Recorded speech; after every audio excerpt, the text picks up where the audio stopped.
aynı degesin mi Ayşe? Ha? Nana Gümüşken. Aa, ben bilmiyorum. Ayşe kalayğına sana seni tapsırdım bana. Oğlum senin de banan bu Ayşe kalay olur karaysın hiç. Kaydı mı? Kaya Urkan'a da. Көрдіңіздер ғой? Из-за блокировки платформы полная серия доступна по ссылке в первом комментарии. C'est allait nous frapper. Tout autour de nous n'était que blanc. Freddy a commencé à pleurer et je m'inquiétais de plus en plus. Le vent froid hurlait à travers la forêt apparemment vide, soufflant de la neige dans mes yeux et me piquant la peau. Je tenais mon fils étroitement contre ma poitrine, essayant de le protéger du froid mordant. Alors que nous nous frayions un chemin à travers la neige, jusqu'aux genoux, à la recherche de tout signe d'aide. Des heures s'étaient écoulées depuis que Jack et Rebecca nous avaient laissés abandonnés au milieu de nulle part, à des milles de la ville ou du prochain abri. Wax attira contre elle et mon mari, mais plus que ça, j'avais peur pour la sécurité de mon fils. Maman, il fait si froid. Je veux rentrer à la maison. Je sais, mon bébé. Je suis désolée pour tout ça.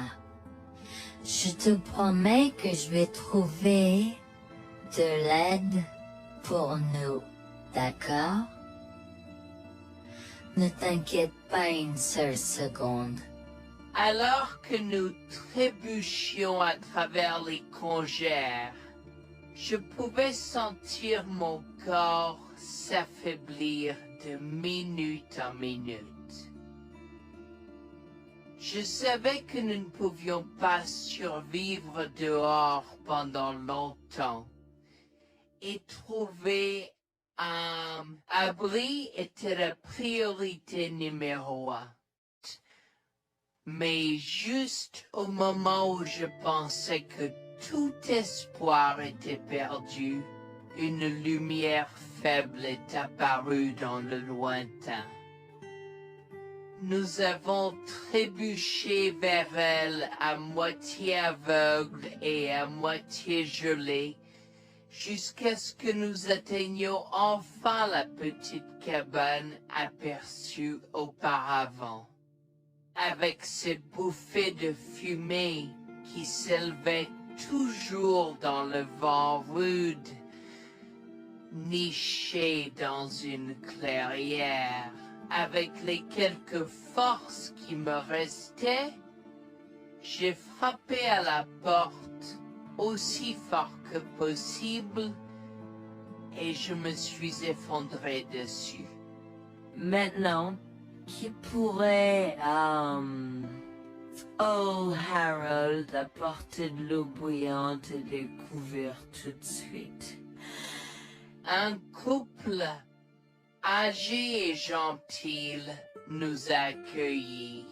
Ils étaient si aimables de nous permettre d'enlever nos vêtements gelés, de nous baigner dans l'eau qu'ils ont tirée pour nous et de nous asseoir près du feu avec une nouvelle paire de vêtements et leur offrant une soupe chaude et des couvertures pour nous envelopper. Nous nous sommes blottis ensemble dans la chaleur. Mes sentiments de colère et de frustration ont commencé à bouillir. Comment ont-ils pu faire ça? J'espère qu'ils viennent dehors. Il y a plus de gens dehors. Nous devons aller les chercher. Non, ne te dérange pas, c'est ma belle-mère et mon mari inutiles. Ils nous ont laissé là pour geler. Tu dis un mensonge. Pourquoi ferais-tu une chose aussi horrible? Je savais que Becky était toujours comme ça, mais Lucia, pas moyen qu'il nous ferait ça. Attends une seconde. Becky, ce nom me dit quelque chose. Est-ce la dame avec une fine silhouette, les lèvres pincées et sérieuses tout le temps? Porte-t-elle des lunettes pourpres et une taupe sur l'aide sa lèvre spéa? La même. Comment la connaissez-vous? Elle a l'habitude de parcourir ces régions, mais c'est bizarre de faire une telle chose pendant cette période où les tempêtes de neige sont abondantes. En fait, je ne l'ai jamais vue dans ces parages pendant cette période de l'année. Maintenant, chérie, s'il te plaît, dis-nous comment tu la connais. Je suis sa belle-fille. Nous sommes venus de Floride parce qu'elle n'avait jamais vu son petit-fils Freddy depuis sa naissance. Je voulais vraiment qu'ils se lient d'amitié et se connaissent, mais Anne semblait désintéressée, même après que nous soyons venus de si loin.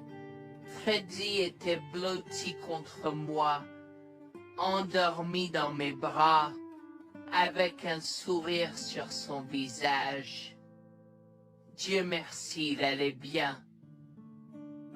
Dieu merci, il était en sécurité. Comment son petit corps a survécu tout cela? Encore un mystère pour moi. Mais plus je le regardais, plus je devenais frustré par son père, inutile, et sa grand-mère. Elle est magnifique.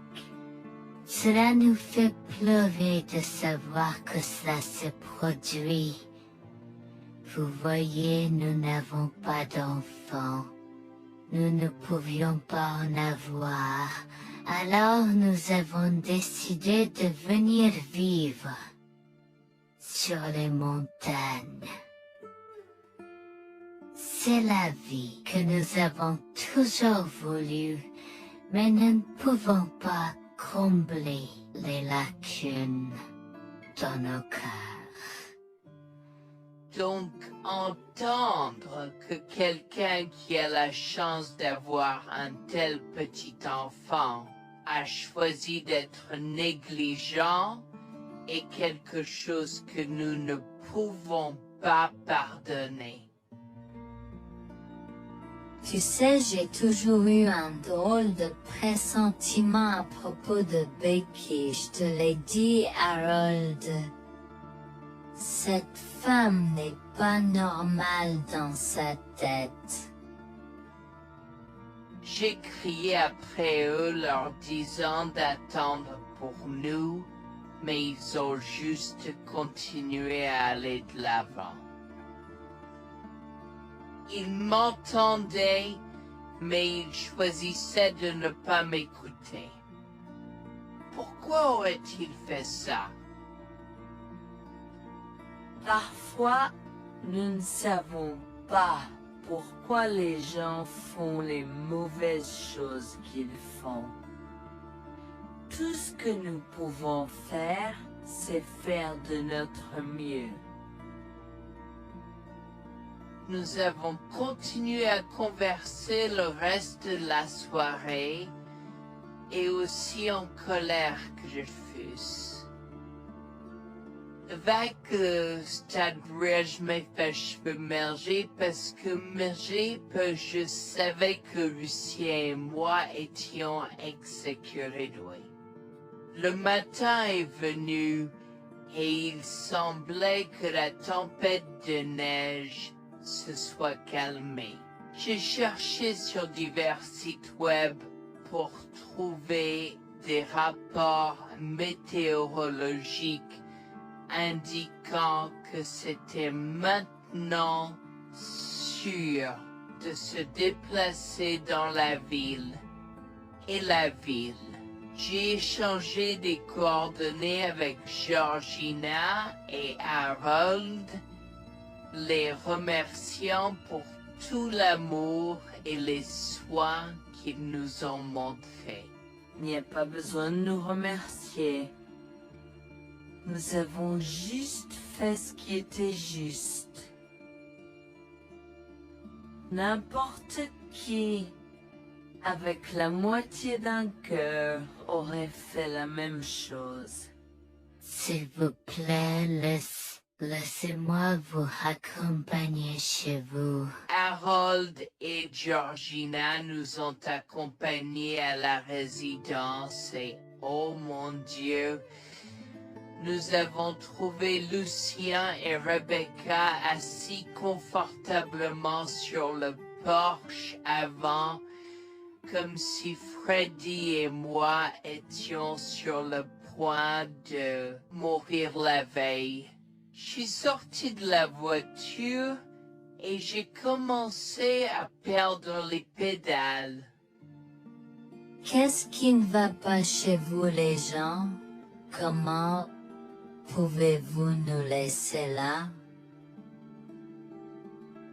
Tu nous ralentissais et nous voulions voir la cascade gelée.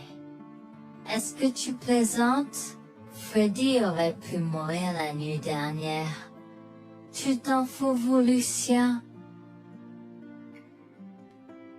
Pour être juste, tu aurais pu simplement rester à la maison si tu n'étais vraiment pas prêt pour cette aventure.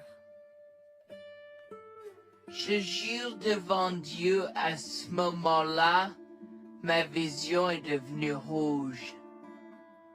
J'étais prêt à attaquer, à donner des coups de pied, à crier et à hurler pour que le monde entier entende à quel point ces gens étaient horribles. Non seulement ils nous ont laissés là, mais ils semblaient ne pas se soucier de ce qu'ils avaient fait. C'était presque comme s'ils essayaient de nous tuer. Avant que je ne puisse lancer une série d'actions et de mots qui ne pourraient pas être repris, Harold m'a retenu, me disant de me calmer, car Freddy était toujours dans la voiture avec Georgina. En assistant à toute cette scène, il m'a fallu un moment pour me calmer. Mais même si j'avais calmé, j'étais toujours agressif et argumentatif. Vous nous avez laissés là. Nous aurions pu mourir, Lucien. Tu t'en fous de ça? Tu t'en fous que ta mère ait essayé de nous tuer? Ne sois pas dramatique, Noémie. Elle n'essayait pas de faire ça.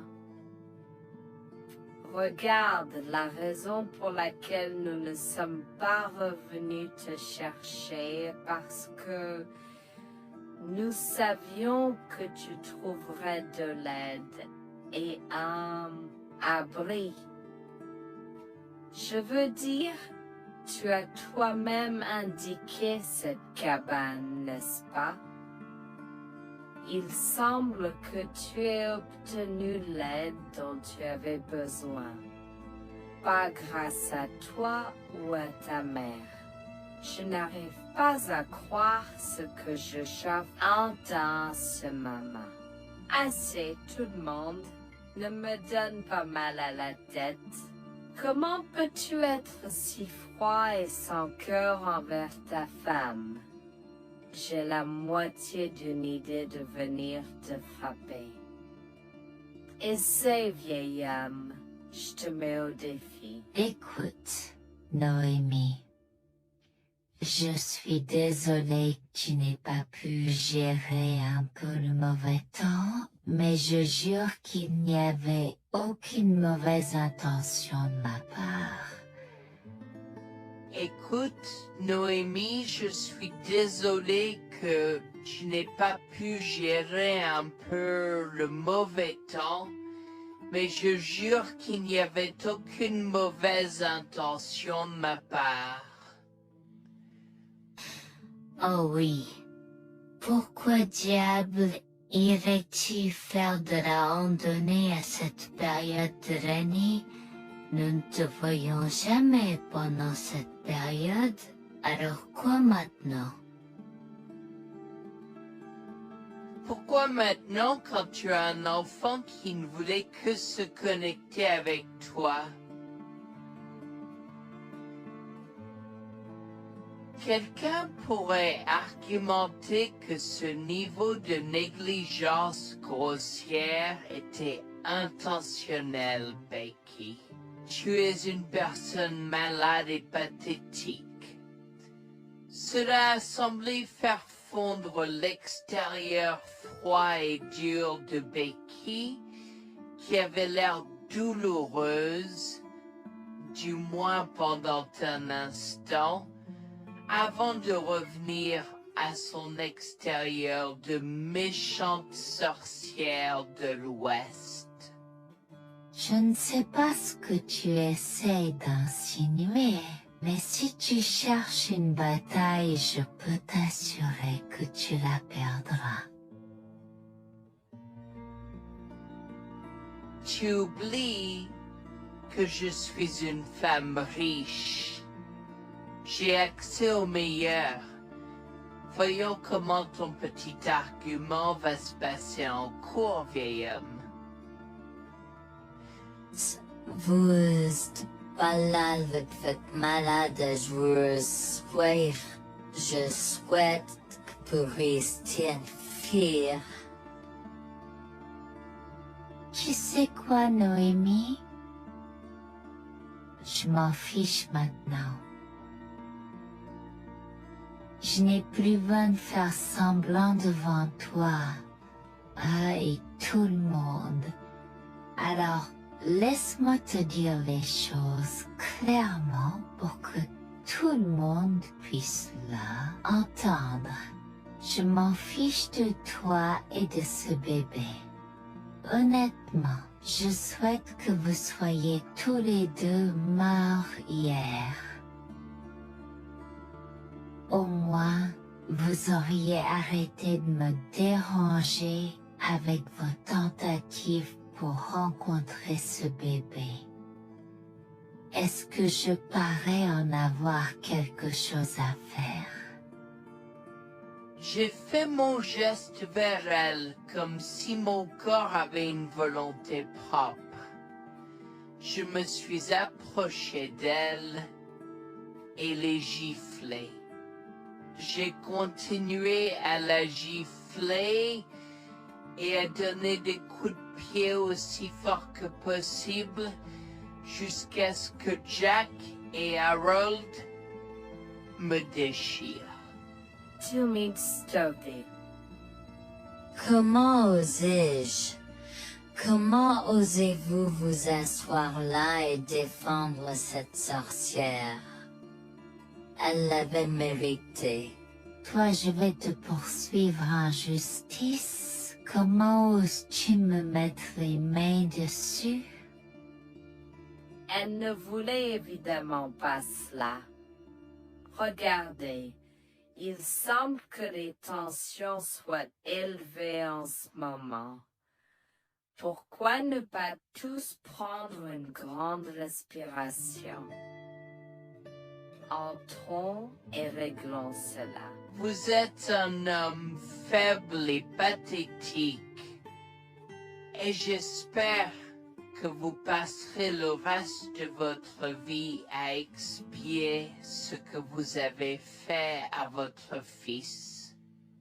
Avant que Jack ne puisse répondre, je lui ai craché au visage avant de rentrer à l'intérieur, de prendre Freddy et ses affaires, et de monter dans la voiture avec Georgina et Freddy. Maman, j'ai peur. Que se passe-t-il quand tu combattu grand-mère? Chérie, je suis vraiment désolée que tu aies dû voir ça. Les choses sont beaucoup plus compliquées ici et je ne veux pas te mentir. Mais je crains que tu ne sois un peu trop jeune pour comprendre. Mais pour l'instant, je suis désolée de devoir te dire que pour l'instant, il semble que grand-mère et papa ne veulent pas de nous ici. Nous ne pouvons pas être ici parce que papa et grand-mère ne sont pas très gentils et je ne veux pas que tu sois autour de personnes qui ne sont pas gentilles. Mais Georgina et Harold sont gentils, n'est-ce pas? Oui, j'aime Georgina et Harold. Harold et Georgina peuvent-ils être mes grands-parents? Oh mon Dieu, mon petit enfant, tu me fais pleurer. Bien sûr, je peux être ta grand-mère. Oh mon Dieu, mon petit enfant, tu me fais pleurer. Bien sûr, je peux être ta grand-mère. Je serai toujours ton ami et je te promets de prendre soin de toi si tu as besoin de moi. Harold a pris la voiture et nous a emmenés à un hôtel où nous avons pu nous reposer et nous remettre de nos émotions, mais malheureusement tout l'événement était un peu trop difficile à gérer. J'y avais très peur pour l'avenir of Dieu, tant Freddy que moi, car cela signifiait le divorce. Mais j'avais peur, Bertie, qu'ils obtiennent la garde de Freddy. Décidé de parler au gymnase et s'est préparé de la question une fois que Freddy s'était endormi. Que vais-je faire? Je vais aller en prison? Nonsense. Cette sorcière ne portera pas plainte. Et si elle le faisait? Elle ne le fera pas, car nous avons des preuves de sa conspiration pour commettre un meurtre. Comment? Nous sommes toujours préparés, chérie. Nous avons secrètement enregistré toutes les preuves. Maintenant, vous pouvez emporter cet enregistrement avec vous et l'utiliser contre votre mari et belle-mère au tribunal. Vous êtes des anges déguisés. Comment avez-vous fait ça? Quand? Comment? Chut, mon enfant, ne t'inquiète pas de tout ça. Écoute simplement l'enregistrement audio. Nous avons écouté Et effectivement, toutes les preuves avaient été enregistrées, y compris la partie où j'ai attaqué physiquement sa mère. Maintenant, ils vont me faire pour coups et blessures. Oh mon Dieu, pourquoi je fais ça? Maintenant, Bonjour, je m'appelle Jeanne et j'ai 37 ans. Je rédige ceci parce que l'année dernière a été très difficile pour moi et mon mari Jules. Nous avons beaucoup progressé depuis cet incident et je veux juste partager cette histoire pour aider quiconque pourrait se trouver dans une position similaire. Laissez-moi d'abord vous raconter comment j'ai rencontré mon mari, adorable. Tout a commencé de la manière la plus inattendue, dans un hôpital. Jules et moi nous sommes retrouvés à passer une longue nuit devant la salle d'urgence remplie d'inquiétude et incapables de partir. Jules était là parce que sa sœur avait eu un grave accident de voiture alors que ma mère a souffert d'une crise cardiaque. Dans cet espace partagé d'inquiétude et d'incertitude, nous avons trouvé du réconfort dans la présence de l'autre. Nous avons parlé facilement, découvrant un terrain d'entente et une compréhension réelle. Comme nous avons réalisé que cela prendrait un certain temps avant d'avoir des nouvelles des médecins, nous avons décidé de faire une pause et de prendre un café au café de l'hôpital. Nous ne savions pas que ces rencontres fortuites allaient changer nos vies à jamais. Au fur et à mesure que la nuit se transformait en aube, nous avons échangé des numéros avant de nous séparer à contre-séance. Pendant que la condition de ma mère se stabilisait et qu'elle commençait sa convalescence, la sœur de Jules faisait face à un voyage plus difficile. L'accident l'avait laissée avec de graves lésions de la moelle épinière et des blessures cérébrales, et elle était paralysée de la taille aux pieds. Jules était dévasté, partagé entre le soulagement qu'elle ait survécu et la tristesse face aux défis qu'elle allait maintenant affronter. Au cours des mois suivants, Jules et moi sommes restés en contact, nous nous soutenons émotionnellement pendant les convalescences de nos proches. Nos conversations ont progressivement changé, nous permettant de partager nos espoirs, nos rêves et nos peurs. Dans l'un de ces échanges sincères, Jules a eu le courage de m'inviter à prendre un café, un rappel significatif de l'endroit où notre connexion avait d'abord fleuri. Notre amour a grandi rapidement, alimenté par la fondation que nous avons construite pendant nos moments les plus sombres. Welfare vers l'identité de l'autre et avons avoir un Cela n'a pas pris longtemps pour que nous réalisions que nous avions trouvé quelque chose de vraiment spécial. Après 2 ans de fréquentation, Jules m'a demandé en mariage. Avec une joie débordante, j'ai dit oui avec enthousiasme. Notre mariage était une petite et intime célébration, honorant l'amour qui est né de nos épreuves partagées. À ce moment-là, la sœur de Jules avait besoin de soins spécialisés, et il, étant le membre de la famille le plus proche, a pris la responsabilité. Cependant, il avait également besoin d'un travail temps plein pour gérer les factures qui s'accumulaient. Inquiète qu'il soit accablé, Jules a travaillé sans relâche pour subvenir aux besoins de sa sœur et de notre avenir ensemble. Un jour, je l'ai assis et l'ai rassuré en lui disant que nous étions une équipe faisant le défi de la vie ensemble. Chérie, j'ai besoin de te parler de quelque chose d'important. S'il te plaît, prends place. De quoi s'agit-il? Tu as l'air sérieuse, tout va bien? D'une certaine manière, non. Je t'ai vu lutter pendant un certain temps maintenant. Tu sais que tu peux me demander de l'aide, n'est-ce pas? Bien sûr que je le sais. Je ne veux juste pas t'imposer mes problèmes, tu sais. Mon chéri, nous sommes une équipe. Je veux que tu te souviennes toujours de ça. Nous faisons face aux défis de la vie ensemble et il n'y a rien d'individuel dans notre relation, seulement la nôtre. Je veux te soutenir, toi et ta sœur, de toutes les manières possibles. Cela signifie beaucoup pour moi, bébé. Tu as été incroyable tout au long de tout cela. Je ne sais pas ce que je ferais sans toi. C'est exactement pourquoi je voulais en parler. J'ai réfléchi à la prise en charge d'Abby et à l'impact que cela a sur ton travail. Et si nous envisageons de la placer dans une maison de retraite? Et avant que tu ne poses la question, je connais une bonne où ma grand-mère était vraiment heureuse. Elle a même préféré cela à vivre à la cimetière. Je ne sais pas, je veux dire, c'est une décision importante et risquée à prendre. Je comprends, mais réfléchis grec.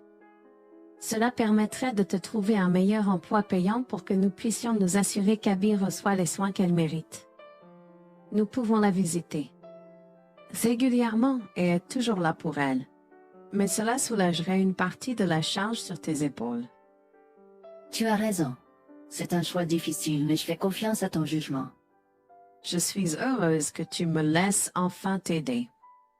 Crois-moi, les choses sont plus faciles quand on peut partager ses fardeaux avec quelqu'un. Je veux dire, c'est comme ça que nous nous sommes trouvés, non? Comment pourrais-je jamais l'oublier? Je t'aime tellement. Merci de rester à mes côtés. Tais-toi, pas besoin de remerciements. Tu sais que je serai toujours là pour toi. Je t'aime aussi, chérie. Jax m'a fait confiance et nous avons trouvé une maison de retraite pour Abby. Au cours des prochains mois, Jax a trouvé un travail mieux rémunéré et a rendu visite à sa sœur tous les jours.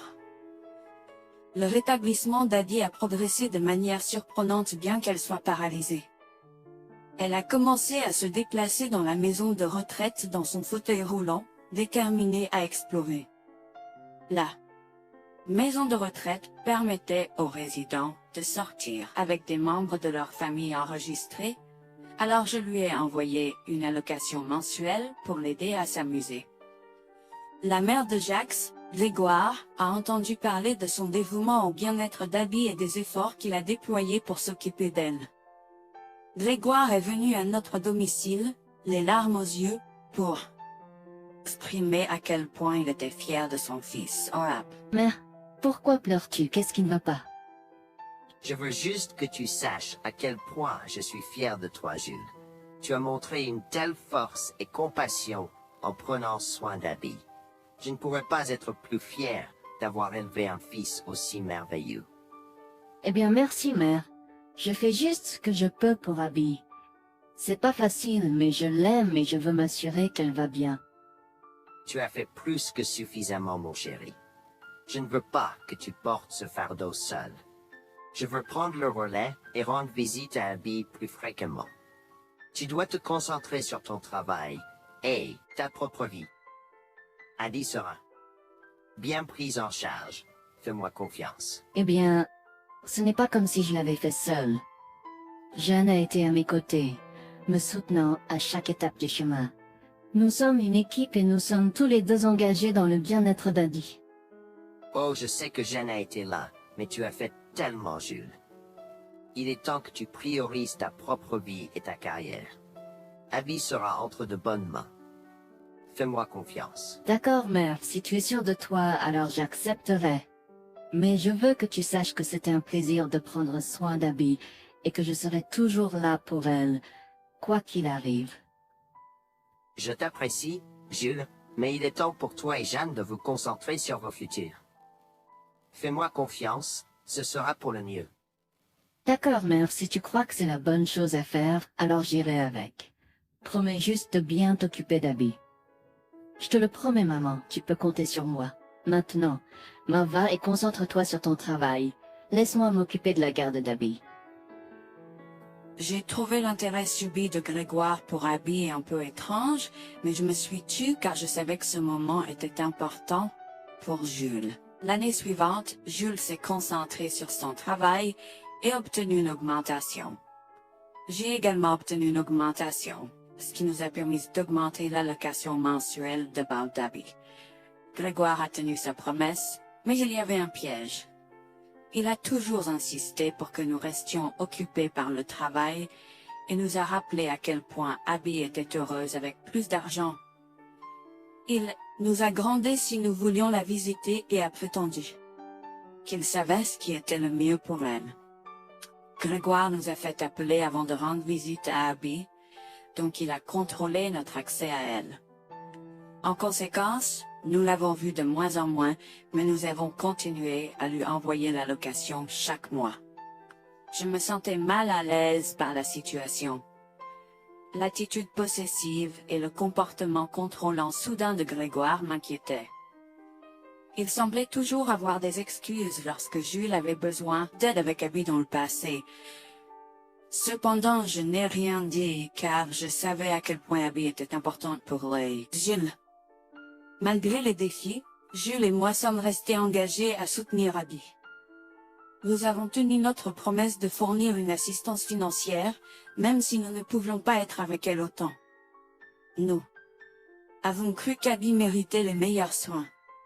Même si nous ne pouvions pas être avec elle autant, nous avons cru qu'Abby méritait les meilleurs soins et le bonheur, et nous voulions qu'elle ait les moyens de profiter de la vie à fond. Un jour, Jules était un peu trop submergé par le manque d'Abby. Nous nous étions tous les deux beaucoup impliqués dans le travail et n'avions pas eu le temps de lui rendre visite. Nous avons décidé de lui rendre visite sur un coup de tête. Nous ne l'avons pas dit à Grégoire car nous ne voulions pas entendre ses remontrances ou ses réprimandes. Avant d'arriver à la maison de retraite, Jules et moi nous sommes arrêtés au supermarché pour acheter à Abby toutes ses collations préférées.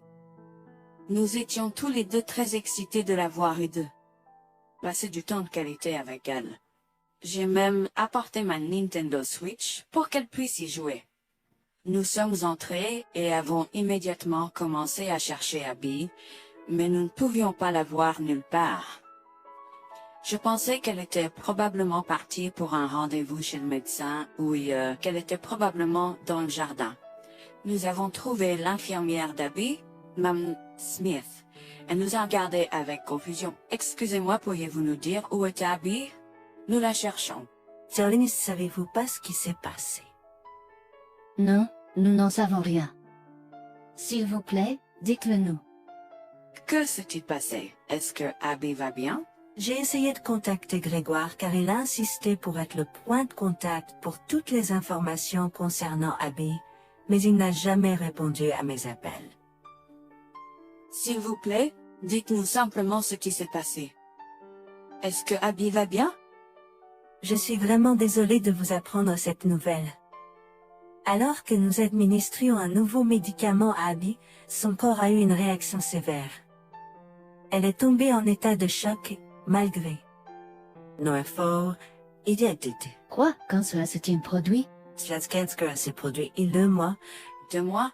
Comment cela est-il possible? Pourquoi n'avons-nous pas été informés? Je m'excuse pour cette omission. Nous essayons de joindre Grégoire comme il l'avait demandé, mais il semble qu'il n'a jamais reçu nos appels. C'est incroyable. Nous aurions dû être au courant. Nous aurions dû appeler Abby. Merci de nous l'avoir dit, Manager Smith. Nous aurons besoin de temps pour traiter cela. Pouvez-vous nous laisser un peu d'intimité? Bien sûr, prenez tout le temps dont vous avez besoin. Je serai là si vous avez des questions ou si vous avez besoin d'aide. Je suis vraiment désolée pour votre perte. Je pouvais sentir le monde de Jules s'effondrer et le mien aussi. Bien que Abby ne soit pas ma propre sœur, je la traitais comme telle. Je m'efforçais de la connaître. Au fil du temps, je suis absolument tombée amoureuse d'elle. Nous étions comme des sœurs. Abby a été si pleine de vie malgré sa situation. Jules était un désordre de larmes, pendant que je ne pouvais tout simplement pas me résoudre à pleurer. Je me sentais tellement engourdie. Je ne pouvais pas croire que Abby était partie. Je me sentais tellement coupable qu'elle ait souffert toute seule. Je me sentais tellement coupable de ne jamais avoir pris le temps de la rencontrer. Serait-ce différent si je l'avais visitée? Je savais que Jules se sentait de la même manière que moi. Je savais que nous ne pouvions pas continuer à rester là et à pleurer. Alors je l'ai guidée gentiment hors de l'installation. Le trajet de retour à la maison était silencieux, alors que le chagrin enveloppait nos âmes. Quand nous sommes arrivés à la maison, nous nous sommes tous les deux effondrés en pleurs dans les bras, un de l'autre. Nous avons pleuré et pleuré pendant ce qui semblait être des heures. Jules était furieux que nous n'ayons même pas pu dire au revoir à Abby. Je me sentais de la même façon. De plus, J'étais triste que Abby n'ait probablement jamais eu de funérailles non plus.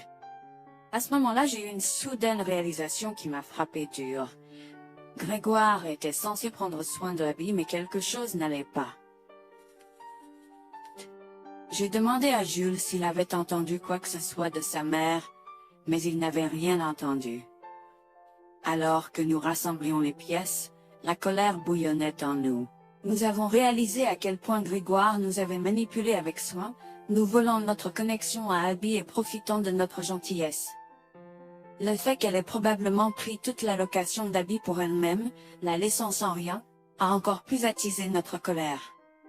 Jules était prêt à confronter sa mère, mais j'ai réussi à réfléchir plus clairement. Chérie, je sais que tu es furieux et veux confronter ta mère, mais réfléchis en grec. Je ne veux pas y réfléchir.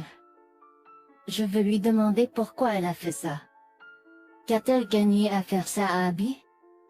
Moi aussi, je veux savoir la même chose, mais tu sais qu'elle niera tout ce que nous disons ou trouvera un moyen de nous blâmer pour tout. Regarde, le jour où nous donnons habituellement l'allocation d'Abby approche bientôt.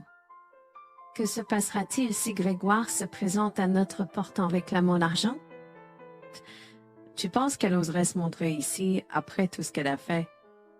C'est possible, chérie. Si elle le fait, ce sera son aveu involontaire envers nous. Nous pourrons l'utiliser comme preuve. Oui, et puis, nous pourrons exposer ses méfaits maléfiques à tous. Exposer sa méchanceté devant tout le monde peut ne pas être la meilleure chose à faire pour l'instant. Réunissons des preuves et engageons une action en justice à la place. D'accord, tu as raison. Nous devons aborder cela de manière stratégique.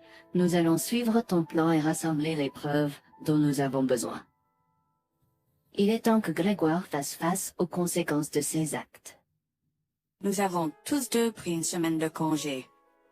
En retournant dans la maison de retraite, nous avons recueilli le certificat de décès d'Abby comme preuve. Nous avons également consulté un avocat pour porter plainte contre Grégoire pour avoir volé une personne handicapée. Comme je l'avais prévu, Grégoire est venu frapper à notre porte en réclamant l'allocation de sa fille. Où est l'allocation d'Abby? J'attends. Pourquoi devrions-nous envoyer l'argent d'Abby à toi, mère? Qu'as-tu fait pour elle? Qu'est-ce que j'ai fait? Tu veux dire ce que je n'ai pas fait pour cet enfant insolent? Attends une minute, Grégoire. Comment as-tu exactement pris soin d'Abby? Je lui achète toute la nourriture qu'elle veut et je réponds à tous ses caprices. Je m'assure même qu'elle prend ses médicaments quand je la visite. C'est génial. Quand as-tu vu Abby pour la dernière fois? Je l'ai visitée hier. Je suis seulement ici parce qu'elle s'inquiète que tu ne lui aies pas envoyé son allocation. Comment oses-tu mentir à mon visage? Je ne mens pas. Qu'est-ce que tu veux dire? Comment oses-tu m'accuser de mentir? Tu es aussi ingrat qu'Abby. Sans hésiter, je tends à Grégoire le certificat de décès d'Abby, ma dégoût visible dans mes yeux, alors qu'elle le regarde avec stupeur. Grégoire a vacillé, tentant de s'excuser. Quoi? Non, ce n'est pas vrai. Ma petite fille. Je suis désolé, Jules. Je suis désolé. Enregistre tes excuses, mère. Tu n'as fait que l'insulter depuis que tu es arrivé.